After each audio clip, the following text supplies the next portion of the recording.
నమస్తే, నేను అశోక్. కూటమి ప్రభుత్వం అధికారంలోకి వచ్చిన తర్వాత వైసీపీ నేతల మీద వరుస కేసులు చూస్తూ ఉన్నాము. అసలు ఈ స్కాములు జరిగాయా లేదో తెలియదు, కానీ ముందుగా ఎవరో ఒకరు ఆరోపణలు చేస్తూ ఉన్నారు. దానికి సంబంధించి ఒక కంప్లైంట్ ఇస్తున్నారు.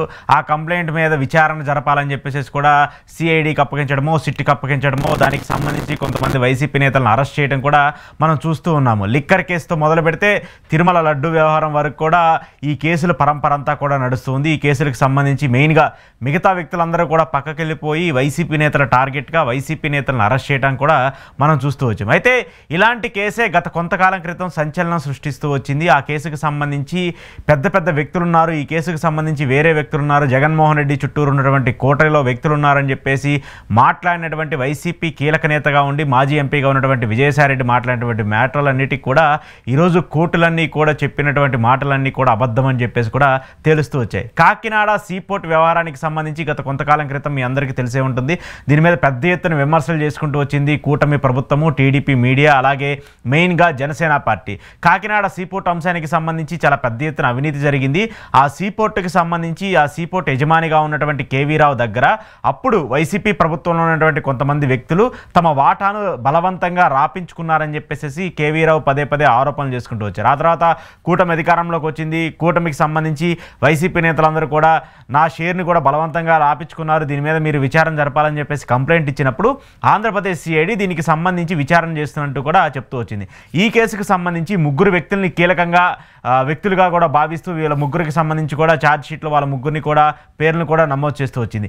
A1గా విక్రాంత్ రెడ్డి, అంటే వైవి సుబ్బారెడ్డి కుమారుడు A1గా విక్రాంత్ రెడ్డిని ఉంచుతూ A2గా విజయసాయిరెడ్డిని, అలాగే A3గా అరవిందో గ్రూప్ యజమానిగా ఉన్నటువంటి శరత్ చంద్రారెడ్డి, అంటే విజయసాయిరెడ్డి అల్లుడు, వీళ్ళ ముగ్గురు కూడా ఈ కేసుకు సంబంధించి ప్రధాన కీలకంగా ఉన్నటువంటి సూత్రధారులు అంటూ కూడా సిఐడి చెప్తూ ఉంది. అయితే ఈ ముగ్గురు కూడా కాకినాడ సీపోర్టుకు సంబంధించిన వ్యవహారంలో కేవీఆర్ రావుకి సంబంధించిన వాటా ఏదైతే ఉందో ఆ కేవీ రావు సంబంధించిన వాటాని బలవంతంగా లాక్కున్నారు. దాదాపు 41% వాటా ఏదైతే ఉందో ఆ వాటానంటిని కూడా నన్ను బెదిరించి భయపెట్టి ఆ వాటానంతా కూడా తమ వ్యక్తులకు కూడా రాపించుకునే ప్రయత్నం చేశారు. దాంట్లో భాగంగానే మిగతా వాటా అంతా ఉన్నా కూడా నేను నా వాటాకి సంబంధించి చేసుకున్నా అని చెప్పేసి కూడా ఆయన ఆరోపణలు చేస్తూ వచ్చారు. అంటే వైసీపీ అధికారంలో ఉన్నప్పుడు ఆరోపణలు చేయలేదు, కానీ ఆ తర్వాత కూటమి అధికారంలోకి వచ్చిన తర్వాత ఆరోపణలు చేశారు. అయితే దీంట్లో మెయిన్గా చూడాల్సింది కేవీ రావుకి సంబంధించి అరబిందో యజమానిగా ఉన్నటువంటి శరత్చంద్రారెడ్డికి సంబంధించి వీళ్ళిద్దరి మధ్య కూడా వ్యాపార లావాదేవీలు ఎప్పటి నుంచో జరుగుతూ ఉన్నాయి. ఈ వ్యాపార లావాదేవీలన్నీ కూడా గత కొంతకాలంగా వాళ్ళంతా కూడా వ్యాపార లావాదేవీలు చేస్తూ ఉన్నప్పటికీ కూడా ఈ అంశానికి సంబంధించి ఏదో చేశారు, ఏదో జరిగిపోయిందని చెప్పేసి కేవీ రావు చెప్పడము, దానికి సంబంధించి సిఐడి కూడా విచారణ చేయడం కూడా మొదలు పెడుతూ వచ్చింది. అయితే ఇదే అంశానికి సంబంధించి మనీ లాండరింగ్ కూడా జరిగి ఉంటుందని చెప్పేసి ఆరోపణలు ఎప్పుడైతే వస్తూ వచ్చాయో ఆ మనీ లాండరింగ్ జరిగిందని చెప్పేసి ఆరోపణలకు సంబంధించి ఈడీ కూడా ఇన్వాల్వ్ అవుతూ వచ్చింది. ఈడీ ఇన్వాల్వ్ అయిన తర్వాత ఖచ్చితంగా ఈ కేసుకు సంబంధించి ఎవరైతే సూత్రధారులు ఉంటారో వాళ్ళందరినీ కూడా విచారించాలి, ఖచ్చితంగా వాళ్ళందరూ కూడా విచారణకు హాజరవుతూ ఉండాలి కూడా. సో ఈ అంశానికి సంబంధించి ఈడీ విచారణకు హాజరైనటువంటి విజయసాయిరెడ్డి, నేను ఇది చాలామంది గుర్తుంటుంది, మొట్టమొదటిసారి విజయసాయిరెడ్డి ప్రెస్ మీట్ పెట్టి వైసీపీ మీద వ్యతిరేకంగా మాట్లాడుతూ వచ్చారు. వైసీపీ చుట్టూ ఉన్నటువంటి కోటరీకి సంబంధించిన వ్యక్తులందరి మీద కూడా వ్యతిరేకంగా మాట్లాడుతూ వచ్చారు. మెయిన్గా ఈ అంశానికి సంబంధించి, ఈ కేసుకు సంబంధించి అసలు కేవీ రావు అనే వ్యక్తి ఎవరో నాకు తెలియదు, ఈ కేసు అంతా కూడా ఈ అంశానికి సంబంధించి ఆయన బెదిరించంటారా, లేదంటే నిజంగానే ఈ సీపోర్టుకి సంబంధించి అక్రమాలు జరిగినాయి అంటారా, ఏదైతే మీరు ఆరోపిస్తున్నట్టు 3,000 కోట్ల రూపాయల స్కామ్ జరిగిందంటారా, ఇదంతా కూడా నాకు ఎలాంటి సంబంధం లేదు, అరబిందో గ్రూప్కి నాకు ఎలాంటి సంబంధం లేదు, నా అల్లుడు ఆ వ్యవహారాలు చూసుకుంటూ ఉంటాడు, నాకు దానికి ఎలాంటి సంబంధం లేదని చెప్పేసి విజయసాయిరెడ్డి చాలా పెద్ద ఎత్తున విమర్శలు చేస్తూ వచ్చారు. అంతేకాకుండా ఈ దీనంతటికి కారణం కూడా విక్రాంత్ రెడ్డి. విక్రాంత్ రెడ్డిని కూడా నేను ఎప్పుడు కూడా డైరెక్ట్గా కలవలేదు, నేను ఉత్తరాంధ్ర ఇన్ఛార్జిగా ఉన్నప్పుడు ఈ అంశాలన్నింటినీ కూడా చూసుకుంటూ ఉన్నాను, కానీ ఎప్పుడు కూడా ఇండస్ట్రియలిస్టులను లేదంటే వ్యాపారవేత్తలను బెదిరించో వాళ్ళ దగ్గర నుంచి బలవంతంగా డబ్బులు తీసుకోవాలని చెప్పేసి నేను అంతా కూడా చేయలేదు, అలాంటి నీతిమాలిన రాజకీయం నేను చేయను అంటూ కూడా విజయసాయిరెడ్డి అప్పట్లో చాలా పెద్ద పెద్ద మాటలు మాట్లాడుతూ వచ్చారు. అంతేకాకుండా ఈ అంతా కూడా చేసింది విక్రాంత్ రెడ్డి అని చెప్పేసి ఆయన డైరెక్ట్గా ఒక సర్టిఫికేట్ కూడా ఇచ్చారు. సో ఇలాంటి నేపథ్యంలో విక్రాంత్ రెడ్డి మెయిన్ పాత్రధారి, సూత్రధారి అంటూ కూడా టీడీపీ మీడియా ప్రచారం చేయటము, దీనికి సంబంధించి పెద్ద పెద్ద ఎత్తున ఆరోపణలు రావటము, కాకినాడ సీపోర్ట్తో పాటు కాకినాడ సజ్జకి సంబంధించినటువంటి భూముల్లో కూడా అవకతవకలు జరిగాయి, అక్రమాలు జరిగాయి అంటూ కూడా విజయసాయిరెడ్డి మాట్లాడుతూ వచ్చారు. సో ఈ అంశాలన్నింటినీ కూడా సిఐడి పరిగణలోకి తీసుకుంది, దానికి సంబంధించి విచారణ చేస్తూ వచ్చింది. ఈ కేసుకు సంబంధించి కూడా ముందస్తు బెయిల్ని విక్రాంత్ రెడ్డి కోర్టులో వేశారు, ఆయన ముందస్తు బెయిల్ కూడా పొందారు. సో ఈ అంశాలన్నింటినీ చూసుకుంటూ ఉన్నప్పుడు ఈరోజు ఈ కేసుకు సంబంధించి సిఐడి ఒక కీలక అంశాన్ని బయట పెడుతూ వచ్చింది. ఈ కేసులో ఎక్కడా కూడా అవినీతి జరగలేదు, కేవీ రావు చెప్పినట్టు లేదంటే కేవీ రావుకి సంబంధించిన ఆస్తుల్ని బలవంతంగా అప్పుడు వైసీపీ ప్రభుత్వానికి చెందిన చెందినటువంటి కొంతమంది వ్యక్తులు విక్రాంత్ రెడ్డి లాంటి వాళ్ళు బలవంతంగా రాపించుకున్నారని చెప్పినటువంటి అంశాలకు సంబంధించి ఎక్కడా కూడా ఆధారాలు లేవని చెప్పేసి ఈరోజు ఈ కేసుకు సంబంధించి సిఐడి అధికారులు కాకినాడ కోర్టుకి చెప్పారు. కాకినాడ కోర్టుకి చెప్పినటువంటి నేపథ్యంలో కాకినాడ కోర్టు దీనికి సంబంధించి పూర్తి స్థాయిలో విచారణ జరిపి ఈ కేసుకు సంబంధించి ఎలాంటి అవినీతి జరగలేదు కాబట్టి ఈ కేసును మేము కొట్టివేస్తున్నాము అంటూ కూడా కాకినాడ కోర్టు చెప్తూ వచ్చింది. అయితే ఇంకొక అంశం ఏంటంటే ఇలా ఈ కేసులకు సంబంధించి ఏదైతే విక్రాంత్ రెడ్డి మీద ఆరోపణల్లో మోపినటువంటి కొన్ని కేసులు ఈ కాకినాడ పోర్టుకి సంబంధించిన వ్యవహారం కావచ్చు, అలాగే కాకినాడ సెజ్కి సంబంధించిన భూముల్ని అక్రమంగా కొట్టేశారని చెప్పేసి ఆరోపణలు చేస్తున్నటువంటి కేసు కావచ్చు, ఈ కేసులన్నింటినీ కూడా క్వాష్ చేయాలంటూ కూడా విక్రాంత్ రెడ్డి హైకోర్టులో ఒక పిటిషన్ దాఖలు చేస్తూ వచ్చారు.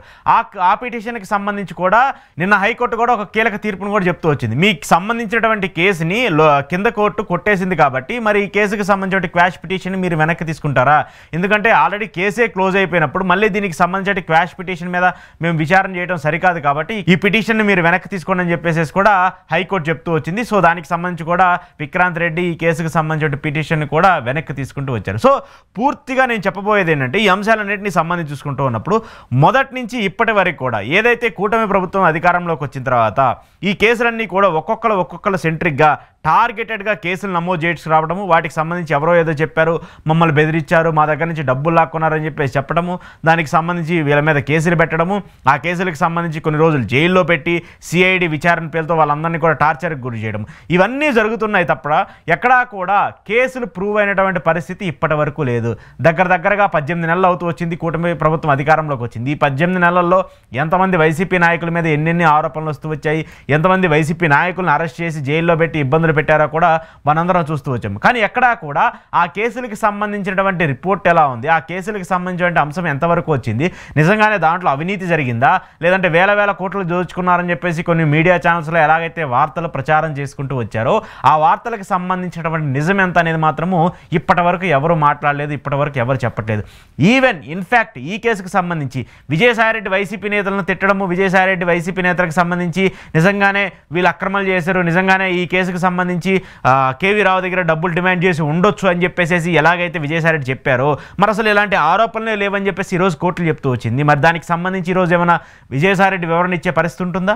విజయసాయిరెడ్డి కూడా ఖచ్చితంగా వివరణ ఇవ్వాలి. ఎందుకంటే ఆయన చాలా పెద్ద ఎత్తున మొదటిసారి ఈడీ విచారణకు హాజరైన తర్వాత ఆరోపణలు చేసుకుంటూ వచ్చారు. మరి ఆ ఆరోపణలన్నీ కూడా అబద్ధం అని చెప్పేసి ఈరోజు కోర్టులు చెప్తూ వచ్చాయి. దీనికి సంబంధించి విజయసాయిరెడ్డి క్లారిటీ ఇవ్వకపోతే ఆయన కూడా రాజకీయ వలంలో చిక్కుకున్నటువంటి ఒక వ్యక్తిగానే మనం చూడాల్సి ఉంది. దాంతోపాటు పెద్ద ఎత్తున ప్రచారం చేసినటువంటి మీడియా ఛానల్స్, పెద్ద ఎత్తున చూపించినటువంటి మెయిన్గా పర్టికులర్గా టీడీపీ మీడియాకి సంబంధించి అసలు ఈరోజు ఈ కేసు క్లోజ్ చేశామని చెప్పేసి కోర్టు చెప్పినా కూడా దీని మీద కనీసం ఒక్క వార్త అంటే ఒక్క వార్త కూడా లేదు. కనీసం కింద స్క్రోలింగ్ కూడా కొట్టనటువంటి పరిస్థితిని మనం చూస్తూ ఉన్నాం. అంటే ఏ మేర ఒక ప్రభుత్వానికి సంబంధించినటువంటి అంశాలకు సంబంధించి బురద చల్లాలని చెప్పేసి పర్టికులర్గా కొన్ని మీడియా ఛానల్స్, పర్టికులర్గా కొంతమంది వ్యక్తులు ఎలా ప్రచారం చేస్తున్నారు, అది ఫైనల్గా మళ్ళీ ఎక్కడికి వచ్చి చేరుతుందంటే జగన్మోహన్ రెడ్డి దగ్గర సంబంధించి చిన్నపిల్లాడికి ఏదైనా జరిగినా జగన్మోహన్ రెడ్డి కారణము, లేదంటే వైసీపీకి సంబంధించిన వ్యక్తికి ఏదైనా జరిగిన జగన్మోహన్ రెడ్డి కారణము, టీడీపీకి సంబంధించిన వ్యక్తికి ఏదైనా జరిగిన జగన్మోహన్ రెడ్డి కారణం. సో టీడీపీకి సంబంధించి చూసుకున్నా, జనసేనకి సంబంధించి చూసుకున్నా, వేరే పార్టీకి సంబంధించి చూసుకున్నా, ఏ రాజకీయ శైలిని చూసుకున్నా కూడా జగన్మోహన్ రెడ్డి అనే సెంట్రిక్గా, జగన్మోహన్ రెడ్డి అనే టార్గెట్గా కూడా కూటమి ప్రభుత్వం ఆ పార్టీకి సంబంధించిన వ్యక్తుల మీద కేసులు పెడుతూ ఉంది, ఆ పార్టీకి సంబంధించిన వ్యక్తుల్ని అరెస్ట్ చేసి జైల్లో పెడుతుంది. సో కోర్టుల్లో మాత్రము వస్తున్నటువంటి డెలిబరేషన్స్, కోర్టులు ఇస్తున్నటువంటి తీర్పులన్నీ కూడా వైసీపీకి ఉపశమనంగా ఉంటే ప్రభుత్వానికి మాత్రం అదొక మచ్చగా మారిపోతూ ఉంది. ఈ కేసులను చూపించి ఎవరినో బూచిగా చేయాలనుకుంటే మాత్రము కోర్టు దానికి సంబంధించినటువంటి కళ్ళకు గంతలు తీసి మరి నిజాన్ని బయటకు చెప్పే పరిస్థితి ఖచ్చితంగా కనిపిస్తుంది. దానికి ఉదాహరణే ఈ కేసు.